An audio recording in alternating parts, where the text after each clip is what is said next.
C'est extraordinaire. Celui qui veut accomplir sa destinée doit d'abord faire cette prière pour dire, Seigneur, si tu n'es pas dedans, je ne suis pas dedans. Ce que tu ne veux pas, je ne veux pas.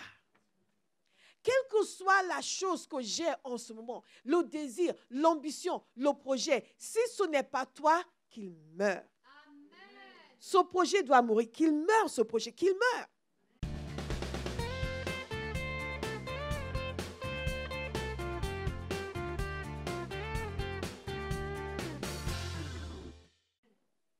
C'est trop radical pour certains. Hein? Ah non, parce qu'ils sont convaincus que Dieu leur veut du mal. Donc, s'ils font ce que Dieu veut, waouh, quelle vie ils vont avoir. Ah non, je ne vais pas pouvoir faire les choses que je veux. Moi, j'avais prévu d'aller vivre en Chine. Mais tu comprends, moi, tu vois, la culture chinoise, tu sais, la dynastie Ming.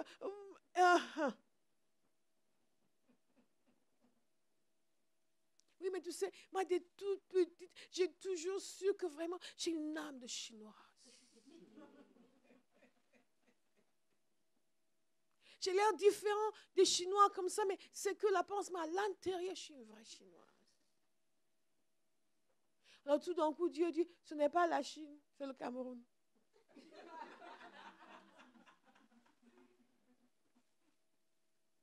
Oh, mais non! Comme si Dieu était là pour me gâcher l'existence. Si Dieu nous a donné la vie, pourquoi il va la gâcher? C'est lui qui a eu l'idée de nous donner la vie. Nous ne nous sommes pas façonnés. Si nous n'avons pas eu la bonne idée de nous créer, c'est lui qui nous a créés. Il ne va pas détruire l'œuvre de ses mains. Est-ce que vous me suivez? C'est juste une harmonisation. Dites harmonisation. De mes désirs avec les siens. Donc ce Moïse qui aurait pu choisir d'aller avec un ange dans le pays où coule le lait et le miel, de s'installer tranquillement et de commencer à vivre sa vie de chef tribal. Il a décidé que, on va sacrifier tout ça. Parce que si Dieu n'y est pas, nous n'y sommes pas. Vous savez, il y a des choses où Dieu attend simplement que vous lui disiez que c'est lui qui compte. Pas vos ambitions. C'est lui qui compte. C'est lui qui compte. Et il y a des fois, Dieu nous demande de mettre des choses sur l'autel. Certains connaissent l'histoire. Quand j'étais jeune fille ambitieuse, je rêvais de gagner le Booker Prize pour la littérature parce que j'aimais écrire. Et pour moi, c'était clair, j'allais gagner ce Booker Prize. J'étais depuis toute petite, j'étais focalisée là-dessus. Et après, pourquoi pas, le prix Nobel de la littérature, j'étais à fond dans ça. Et le Seigneur est venu me demander de lui donner l'écriture. Et, vous savez, il y a des gens qui vous prennent la vie. Il y a des gens qui vous prennent la vie. Et là, il me prenait la vie. Il me prenait la vie. C'était changer complètement c'était toute mon ambition. J'allais être grand, j'allais être quelqu'un, auteur reconnu, connu et admiré, célébré.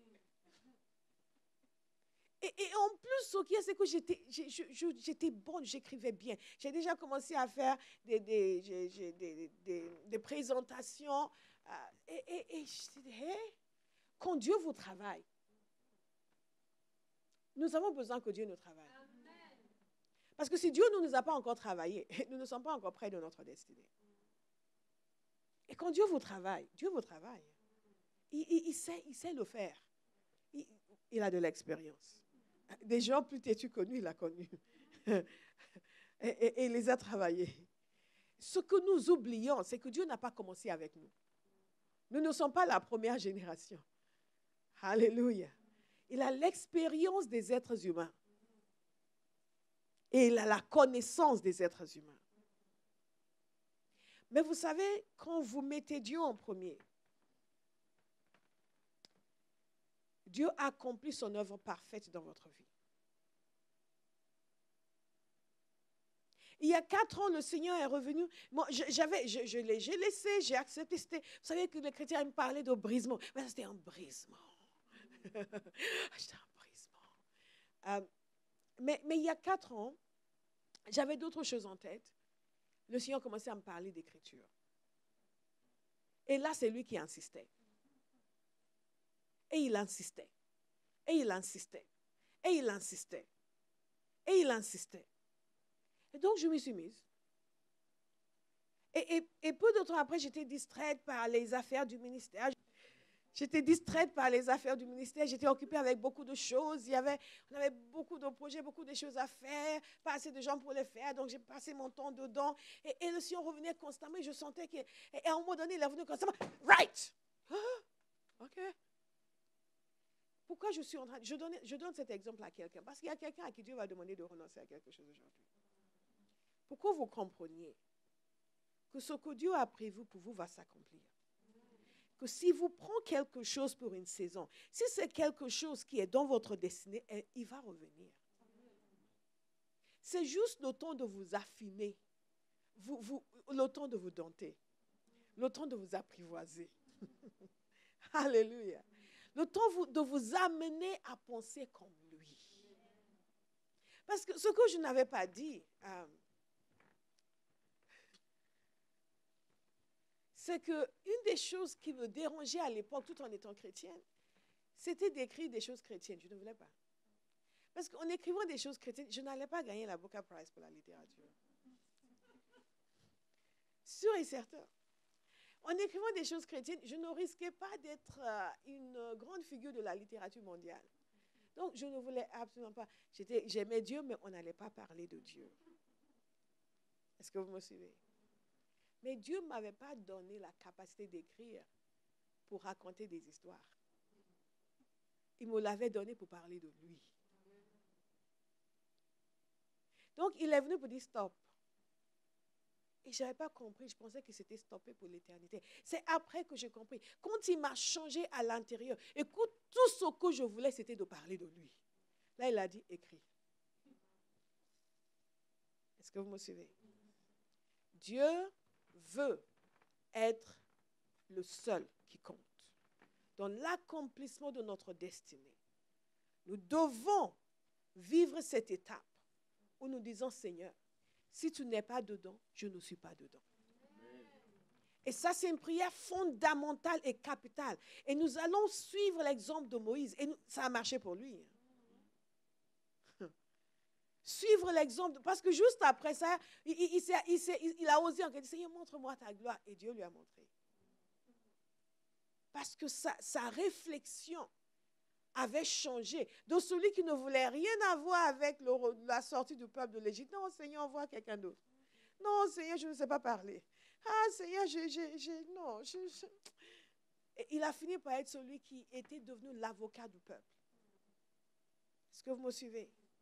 Il y a une prière que chacun va devoir faire pour dire, Seigneur, tout ce qui est dans ma vie, dans mes projets, si tu n'es pas dedans, j'y renonce. J'y renonce. J'y renonce. Je retire mon affection. Il y a certaines choses, vous allez simplement constater que vous ne voulez plus le faire. Alors qu'avant, c'était, la vie ou la mort. Et les gens vont vous dire, mais attends, tu ne voulais pas? Non, non. Vous savez, pourquoi? Vous comprenez maintenant pourquoi? Vous le savez, je vous le dis d'avance. Parce que certains vont le vivre. Et pour certains, ça va être, non, je te donne,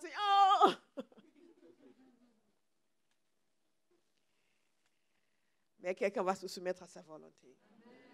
Parce que c'est lui qui nous a fait. S'il nous a fait, ce que lui veut, c'est ce qui est parfait. Et c'est ce qui va faire en sorte que quand nous serons face à Jésus, nous n'aurons pas honte. J'ai pris la décision que quel que soit ce que les autres font autour de moi, je vais faire ce que Dieu veut. Parce que je me vois déjà et je me suis déjà vue. Le Seigneur m'a donné une vision et je m'étais vue devant le trône de Dieu. Et je devais rendre compte pour ma vie. Ça m'a fait peur. Et j'ai pris une décision. C'est là où j'ai décidé d'accepter l'appel de Dieu. Jusque-là, j'avais beaucoup de raisons de ne pas faire. Oui, mais tu sais, Seigneur, les gens, ils vont penser que ceci. Et tu sais, Seigneur, c'est pas évident. Tu sais, Seigneur, Seigneur. Et là, c'est wow. En fait, il n'y a pas de tu sais, Seigneur, c'est moi. Dites, c'est moi. C'est moi. Chacun de nous a été équipé par Dieu pour accomplir sa destinée. Mais nous devons choisir de le faire. Nous devons choisir d'épouser la cause de Christ. Est-ce qu'il y a quelqu'un qui va le faire ici? Moi, je vais le faire. Je vais le faire. Je vais le faire. Donc, Moïse a prié. Moïse a crié à Dieu.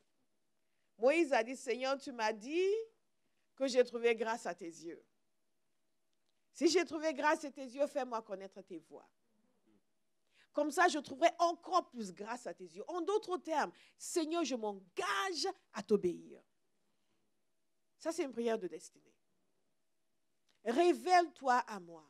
Révèle-moi tes voies et je vais obéir. Ne dites pas juste, oh Seigneur, fais de grandes choses. Utilise-moi pour de grandes choses. Non. D'abord, vous dites, Seigneur, je m'engage, je me donne à toi. Ce qui n'est pas de toi, je rejette. Je ne veux que ce que tu veux. Et je m'engage à obéir. Il y a beaucoup de destinées qui ne sont jamais accomplies parce que les gens n'obéissent pas. Ils n'obéissent pas à Dieu. Vous voyez les grands apôtres interplanétaires qui ont une épouse et une petite copine à côté. Où est l'obéissance? Et donc, parce que les gens tombent sous la puissance, ils pensent qu'ils sont dans l'obéissance. Ils ne sont pas dans l'obéissance. Dieu a juste pitié de son peuple. Il a juste pitié de son peuple. L'obéissance, fais-moi connaître tes voies. Quelqu'un va prier cela sérieusement. Seigneur, fais-moi connaître tes voies. Et tout ce que tu me montres, je vais faire. Tout ce que tu me montres, je vais faire. C'est ce que Moïse a prié ici. Tout ce que tu me montres, je vais faire. Qu'est-ce que nous constatons encore dans cette prière de Moïse? Parce que cette prière de Moïse vient pour demander à Dieu de faire ce qu'il avait promis de faire. Alléluia. Pour demander à Dieu de faire. Mais est-ce que nous aurions fait cette prière? Nous aurions fait, oui, de toute façon, Dieu a fait une alliance avec Abraham, Isaac et Jacob. Puisqu'il a fait une alliance avec Abraham, Isaac et Jacob, qu'est-ce que sera? Non. Les conditions dans lesquelles nous accomplissons notre destinée sont importantes. Et il y a des choses que les gens font, ils souffrent. C'est ce que Dieu veut, mais ils labourent. Et il n'y a jamais de réconfort divin. Il n'y a jamais d'encouragement divin. Pourtant, ils savent que Dieu leur a dit de faire ça, ils sont en train de faire. Et quand c'est le cas, il faut se poser la question, est-ce qu'il n'y a pas quelque chose qui empêche l'implication de Dieu dans mes affaires? Nous devons sentir l'implication de Dieu dans nos affaires. Si je suis en train de prêcher ici et que je ne suis pas consciente de la présence du Saint-Esprit qui me conduit, je ne suis pas consciente de la grâce de Dieu sur cette parole, je vais dire, Seigneur, qu'est-ce que j'ai fait? Qu'est-ce que j'ai fait? Qu'est-ce que j'ai fait? Je ne vais pas y aller si tu n'es pas avec moi. Peu importe mon éloquence et ma capacité de disserter. Il y a une différence entre l'éloquence et l'onction. Est-ce que vous me suivez? Il y a une différence. Il y a une différence. Et donc, chacun de nous. Mais vous savez, les choses peuvent être difficiles. Mais nous avons la capacité d'accomplir. Mais il y a quelque chose, il y a un moment donné où on est conscient du fait qu'il n'y a pas la présence de Dieu. On doit se dire, pourquoi Seigneur? Pourquoi Seigneur? C'est la présence de Dieu dans la nouvelle alliance est quelque chose qui est donné à chaque enfant de Dieu.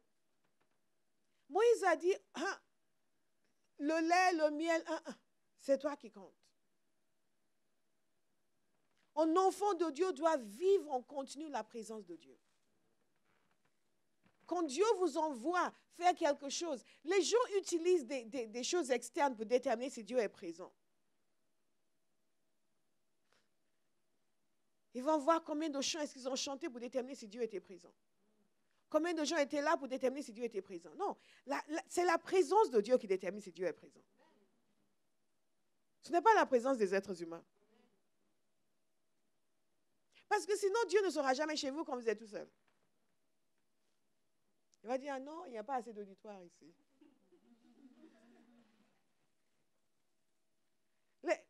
Les gens pensent que Dieu est présent quand il y a du monde. Non, Dieu est présent quand Dieu est content. Vous me suivez? Donc, dans votre maison, Dieu doit être présent. Dans votre travail, Dieu doit être présent. Est-ce que vous me suivez? Sur le chemin de l'accomplissement de votre destinée, même en traversant des difficultés, Dieu doit être présent. Alléluia. God is so good. Et sous la nouvelle alliance, oh, quelle présence de Dieu. Quelle présence de Dieu. Quelle présence de Dieu. Donc nous avons besoin de prier comme Moïse a prié. Demandez la présence de Dieu. Demandez la conduite de Dieu. Demandez la direction de Dieu. Zemaka. Et savoir ce que Dieu veut. Parce que Moïse savait ce que Dieu voulait. Il le savait. Et décider que si Dieu n'y est pas, nous n'y serons pas. Si Dieu n'y est pas, nous n'y serons pas. Si Dieu n'y est pas, nous n'y serons pas. Si Dieu n'y est pas, nous n'y serons pas. Certains d'entre nous, dès qu'on nous fait une promesse, oh, ils ont promis ça, ils ont promis ça. Oh Seigneur, tu as vu, tu as vu. Et Dieu fait, oh, mais tu sais, et nous essayons de le convaincre. Non, mais tu sais, Seigneur, ta parole nous dit de venir plaider ma cause. Non, pas dans cette situation. Il n'y a pas de cause à plaider. Quand Dieu a dit, je ne veux pas de ça. Il n'y a pas de cause à plaider. C'est quand nous venons avec une requête. C'est exactement ce que Moïse a fait ici. Moïse savait que Dieu voulait qu'ils aillent dans cette terre promise. Mais sa requête, c'était, Seigneur, il faut que toi, tu viennes avec nous. Ce n'est pas Dieu dit, ah non, je ne veux pas que vous alliez. Oh, mais tu sais, Seigneur, c'est sympa là-bas. Il y a des canapés confortables. Ici, dans le désert, on est assis par terre. Alléluia. Et Seigneur, montre-moi ce qu'il y a dans ma vie que tu ne veux pas. Montre-moi ce que tu veux que je dois recevoir dans ma vie. Au nom de Jésus. Au nom de Jésus. Et il y a quelque chose d'extraordinaire quand Dieu dit en homme, comme l'a dit à Moïse, je ferai ce que tu veux. Oh, je ferai ce que tu me demandes. Et Dieu nous dit, je ferai ce que tu me demandes, quand nous lui disons, nous ferons ce que tu nous demandes. Moïse a dit, c'est toi que je veux. Et Dieu a dit, ah, ok, je ferai ce que tu demandes. C'est toi que je veux. Ok, je ferai ce que tu demandes. Et nous sommes là, oui, Seigneur, mais je veux ce que je veux, je veux ce que je veux. Pourquoi tu ne veux pas ce que je veux? Il dit, non, je ne ferai pas ce que tu me demandes. Mon témoignage va changer. Deuxième clé que je veux vous donner, c'est il faut que l'intérêt de Dieu soit la raison principale pour laquelle vous voulez accomplir votre destinée. L'intérêt de Dieu. L'intérêt de Dieu. L'intérêt de Dieu. Quel est l'intérêt de Dieu dans ce que vous voulez faire? Qu'est-ce que Dieu gagne? Vous me suivez? Quand vous pensez, voilà, je suis appelé à faire, ça c'est ma destinée. Quel est l'intérêt de Dieu dans cette affaire? Est-ce que Dieu a quelque chose à gagner? Est-ce que ça va apporter quelque chose au royaume de Dieu? Ça, c'est quelque chose de fondamental. Chaque enfant de Dieu, vous devez consacrer votre vie aux choses qui apportent une valeur ajoutée au royaume de Dieu. Si vous faites quelque chose qui n'apporte aucune valeur au royaume de Dieu, vous gaspillez votre vie. Partout où Dieu nous emmène, chaque chose qui prévoit pour nous doit, d'une façon ou d'une autre, contribuer à son royaume. Si ça ne contribue pas, ce n'est pas la place pour vous. Maintenant, il y a des contributions que nous ne voyons pas. C'est comme quelqu'un qui dit, oui, mais moi je suis infirmière, je ne vois pas en quoi ça contribue au royaume de Dieu. Moi je dis, waouh, tu ne vois vraiment pas? Si Dieu t'y a placé, il y a une contribution énorme. Tu es confronté chaque jour aux gens qui ont besoin de guérison.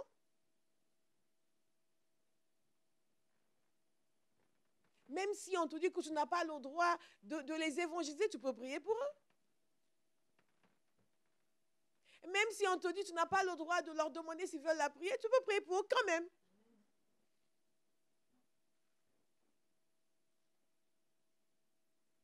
Et au bout d'un moment, quelqu'un va commencer à remarquer que, mais comment se fait-il que les malades dont toi tu t'occupes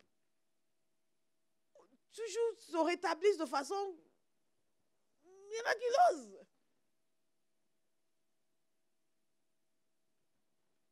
Alléluia. Si Dieu n'y a pas son intérêt, pourquoi vous le voulez? Pourquoi vous le voulez? Je veux que quelqu'un comprenne que nous sommes faits pour Dieu. Nous sommes nés de nouveau pour Dieu. Nous sommes nés de nouveau parce que Dieu s'est créé l'être humain pour lui-même et que l'être humain a été séparé de lui. Et il est venu lui-même les chercher pour les ramener à lui, pas eux. À lui. Il les ramenait à lui, pas à eux-mêmes. Il les ramène à lui, ce qui veut dire que nos vies doivent être conditionnées intégralement par son désir. Intégralement. Et notre destinée est donc déterminée par lui. Et vu qu'elle est déterminée par lui, elle est excellente. Regardez quelqu'un à côté de vous qui a une destinée excellente. Excellente. Mesurez le privilège que vous avez d'être assis à côté de quelqu'un qui a une destinée excellente. Alléluia. C'est extraordinaire. Les choses que Dieu a fait pour nous, elles sont extraordinaires. Vraiment extraordinaires. Il n'y a aucune ambition dans la vie. Il n'y a aucune ambition dans la vie pour laquelle nous devons sacrifier la présence de Dieu. Aucune. Et donc, cet intérêt de Dieu est fondamental. Mais nous allons regarder une autre prière. Je vous ai parlé de la prière de Jacob, mais avant la prière de Jacob, il y a la prière d'Isaac. Et la prière d'Isaac est très courte. Elle est vraiment très, très courte. Vous remarquez ceci. Beaucoup de personnes n'accomplissent pas leur destinée parce qu'elles sont découragées par les difficultés et les obstacles et les oppositions. Elles sont découragées par des circonstances qui sont l'opposé de ce que Dieu a dit. Et je crois que quelque part, notre génération en particulier, nous sommes devenus très mous. Nous manquons de résistance. Nous manquons de force. Nous manquons de puissance. Et nous sommes vite découragés, vite fatigués, vite lassés. God is good. Vous savez comment les parents ont souvent l'habitude de dire, oui, mais quand j'étais ton âge, j'avais ton âge, je faisais ça, je faisais 5 km à pied, 10 km à pied, toi, tu prends le bus et tu es fatigué. C'est comme s'il y a une dégradation de la capacité de l'être humain, de génération en génération. Mais ça ne doit pas être comme ça. Ça ne doit pas être comme ça. Nous qui sommes en Christ, nous recevons la force de Dieu. Et donc les gens sont tellement facilement découragés. Regardez ceci. Dieu a choisi un homme, Abraham, et lui a dit, tu vas avoir un enfant et tu vas être le père d'une multitude. Et toutes les nations de la terre seront bénies à travers toi. Et cette promesse est une promesse concernant sa destinée. Et sa destinée est liée à la naissance d'un enfant. Ça, c'était l'élément clé. Je vous ai dit au départ que chacun va demander à Dieu l'élément clé pour lui. L'élément clé pour chacun diffère. Dans le cas d'Abraham, l'élément clé, c'était un enfant. S'il n'avait pas cet enfant, il n'aurait pas accompli sa destinée. Est-ce que vous me suivez? Ce n'est pas le cas pour tout le monde. Parce que cet enfant allait être le père d'un enfant, qui allait être le père des enfants, qui vont devenir une nation, à travers lesquelles les nations de la terre seront bénies. Et une nation à travers laquelle le Messie allait venir et le monde entier va connaître l'évangile. Est-ce que vous me suivez? Donc la naissance de cet enfant était capitale. Beaucoup plus que pour la plupart d'entre nous. Est-ce que vous me suivez? Évidemment, c'est une bonne chose d'avoir des enfants, mais certaines personnes ne vont pas avoir des enfants, ça ne va rien changer à la planète. Est-ce que vous me suivez? Mais que Abraham ait un enfant était capital. Mais pas uniquement qu'Abraham ait un enfant, mais qu'il ait un enfant avec Sarah. Parce que Dieu était tellement particulier qu'il a dit, non, tu as eu Ishmaël, mais ce n'est pas le bon. Ah, mais tu as dit un enfant, je l'ai. Non. Il faut que ce soit à travers cette femme. Vous me suivez? La destinée du monde entier était dépendante d'une femme qui devait enfanter. Est-ce que vous comprenez ce que je suis en train de dire? Le problème, c'est qu'elle était stérile. Maintenant, Dieu veut lier la destinée et le salut du monde entier à un individu. Il devait quand même choisir quelqu'un qui était fécond. Il a choisi une femme qui était stérile. Quelqu'un est en train de voir des verrous exploser dans sa vie. Quelqu'un est en train de voir des limites disparaître. Quelqu'un est en train de voir des murs et des barrières tomber. Parce que tout ce que nous considérons comme impossibilité n'est rien quand la puissance de Dieu arrive. La seule chose qui compte, c'est qu'est-ce que Dieu veut. Les gens disent, mais vous ne pouvez pas faire ça parce que vous savez, vous n'êtes pas équipé pour. Mais vous savez, vous n'avez pas été formé pour. Parce que vous savez, ils ne vont jamais accepter. Et qui le dit? La seule chose qui compte, c'est qu'est-ce que Dieu dit. Et Dieu a eu la bonne idée de dire que Abraham allait être le père d'une multitude. Qu'à travers sa descendance, le monde entier sera béni. Donc, Galates, il nous a dit que sa descendance faisait référence, pas simplement à Isaac, mais à Jésus. Donc, Jésus qui devait venir dans cette nation qui n'existait pas encore, mais qui allait exister. Et pour qu'elle existe, un enfant devait naître. Mais celle qui devait amener l'enfant au monde était incapable d'amener un enfant au monde. Mais Dieu a dit que ça allait se faire. Je répète, Dieu a dit que ça allait se faire. Il ne s'est pas facilité la tâche. Il n'est pas allé chercher un jeune couple sûr qu'il pouvait avoir des enfants. Il est allé chercher un homme qui était déjà âgé, une femme qui était déjà âgée, qui même dans sa jeunesse ne pouvait pas avoir d'enfants.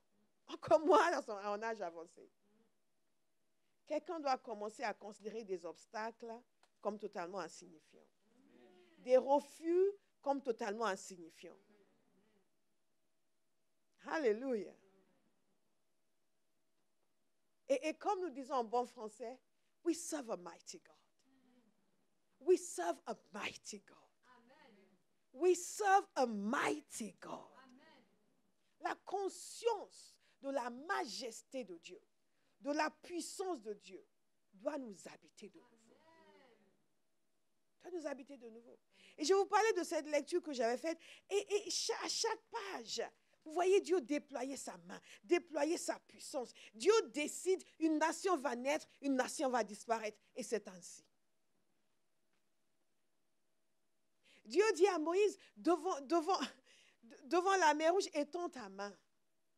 Et vous pensez qu'il est stressé parce que vous faites face à des obstacles. Et il y a des gens que Dieu ne peut pas utiliser parce qu'ils ne vivent que par l'apparence des choses. Et quand l'apparence des choses n'est pas encourageante, ils considèrent que, ouais, finalement, ce n'est pas ça.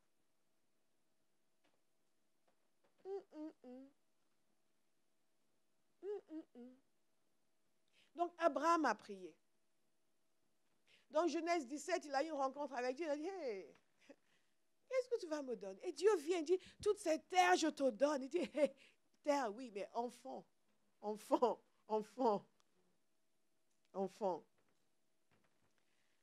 Et le Seigneur a promis que Sarah allait avoir un enfant. Il a répondu à la prière d'Abraham, même quand Abraham n'y pensait plus. Parce qu'il avait eu Ishmaël, il pensait que c'était bon. Et Dieu a dit, c'est pas bon. Moi, à la place d'Abraham, j'aurais fait, mais Seigneur, tu es difficile. Déjà, le temps qu'il a fallu pour avoir Ishmaël. Maintenant, tu dis que ce n'est pas bon. On doit encore attendre un enfant. Ma femme? Sarah? Mais Dieu est spécialiste dans des situations impossibles. Il a eu cet enfant. Mais est-ce que vous savez? Beaucoup de gens ne font pas attention à ça dans la parole de Dieu. Est-ce que vous savez que non seulement Sarah était stérile, mais Rebecca aussi était stérile. Isaac a fini par venir au monde.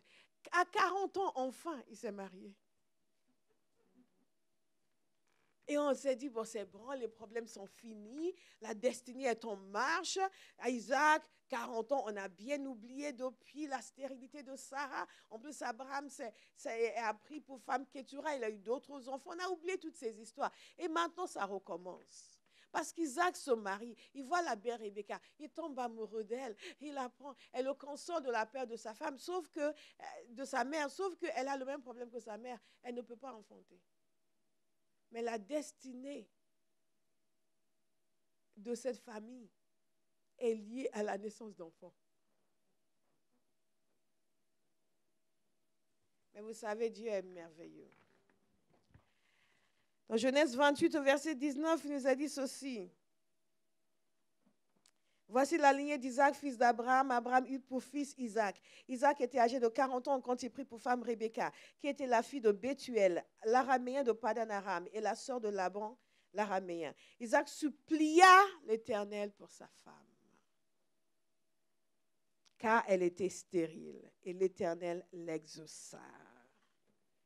L'Éternel, l'Éternel, l'Éternel, l'Éternel l'exauça. Et donc, Dieu a exaucé. Maintenant, pour qu'on constate qu'elle était stérile, elle a dû passer un petit moment sans enfant. Parce que ce n'est pas que quelqu'un est stérile parce que, bon, en une année, elle n'a pas eu d'enfant.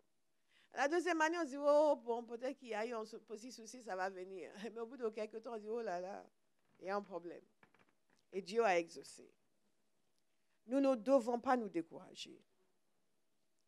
Mais ce qui est intéressant, c'est ce qui suit. Il nous a dit ici, les enfants se heurtaient à l'intérieur d'elle, et elle dit, Genèse 15, verset 19, les enfants se heurtaient à l'intérieur d'elle, et elle dit, si telle est la situation, pourquoi suis-je enceinte? Elle alla consulter l'Éternel, et l'Éternel lui dit, il y a 2 nations dans ton ventre, et deux peuples issus de toi se sépareront.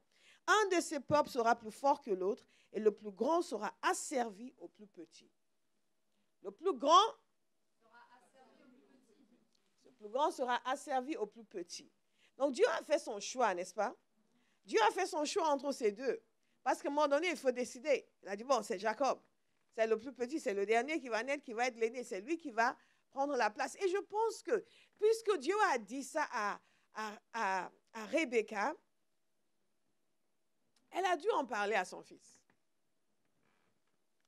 Et vous comprenez comment il a demandé d'acheter le droit d'aînesse de son frère. Quelque part, je pense qu'il avait ça derrière la tête. Il dit, tiens, Dieu a dit que c'est moi. Donc, je vais lui prendre son nom. S'il devait mijoter ça depuis longtemps, mais pourquoi il est sorti en premier? Alors, pourquoi c'est lui l'aîné? Si c'est moi que Dieu a choisi, comment je vais faire pour...